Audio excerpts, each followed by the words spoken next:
Dinas Perpustakaan Wan Kearsipan Banjarmasin membentuk Duta Baca Pelajar Banjarmasin.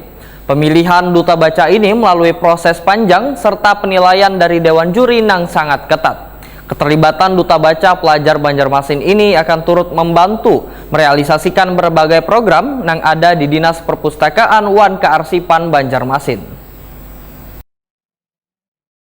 Dinas Perpustakaan Wan Kearsipan Banjarmasin membentuk Duta Baca Pelajar Banjarmasin. Pemilihan Duta Baca ini melalui proses panjang wan seleksi ketat serta penilaian dari Dewan Juri yang sangat ketat. Kepala Dinas Perpustakaan Wan Kearsipan Banjarmasin Ehsan El-Haq wahetakuni Prima TV usai pelantikan Duta Baca Literasi Banjarmasin di Beachwood Kindai Hotel, Jalan Ayani, Pel 4,5 Banjarmasin, besukan Selasa 13 Juni 2023 memadahkan keterlibatan Duta Baca Pelajar Banjarmasin ini akan turut membantu merealisasikan berbagai program yang ada di Dinas Perpustakaan Wan Kearsipan Banjarmasin. Adanya Bunda Literasi ini terus terang memang sangat membantu.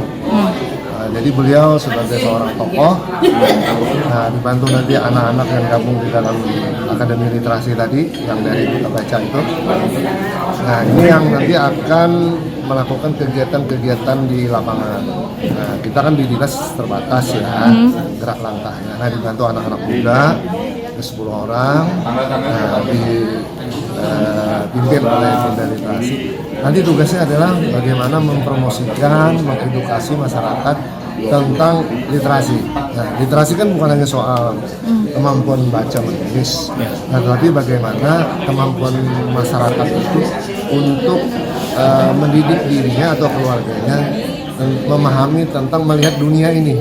Jadi bisa membaca, menulis, nah terus juga kegiatannya itu bisa pelatihan, bimbingan teknis, nah kemudian juga ada diskusi buku, atau ya, kata ibu tadi ada wakaf buku kan. Sementara itu juara 1 Duta Baca Pelajar, Rizka menyatakan sangat bersyukur bisa melalui proses panjang hingga akhirnya berhasil menjadi juara dalam pemilihan ini. Rizka berharap hadirnya Duta Baca Pelajar ini nantinya akan membantu Bunda Literasi dalam peningkatan minat baca di Banjarmasin.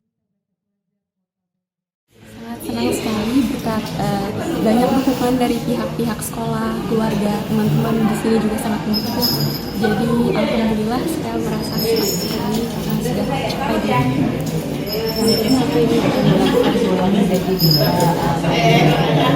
kebetulan kami dari Bunda Literasi membentuk tim Akademi Literasi. Jadi nanti kami bersama akan membantu Bunda Literasi untuk meningkatkan literasi baca bagi masyarakat Kota Banjarmasin. Ini kan cukup ketat juga persaingan. Apa sih proses yang telah dilakukan selama ini? Kebetulan sebelum di Grand Final kami ada coaching, tapi kami sebelumnya ada seleksi juga. Kebetulan saya memang hobi membaca dari dulu dan menurut saya prosesnya lumayan agak ketat ya. Jadi tidak ada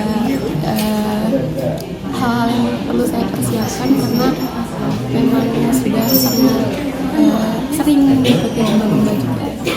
Kalau saya pribadi, saya punya program yang namanya Meja Baca atau Remaja Banjarmasin Membaca. Kemudian ada program Tabaku atau Petang Bahas Buku. Dan yang terakhir ada program ABC, Anak Kecil Biasa Membaca. Semoga dengan menjadi berita ini saya bisa menjalankan program tersebut.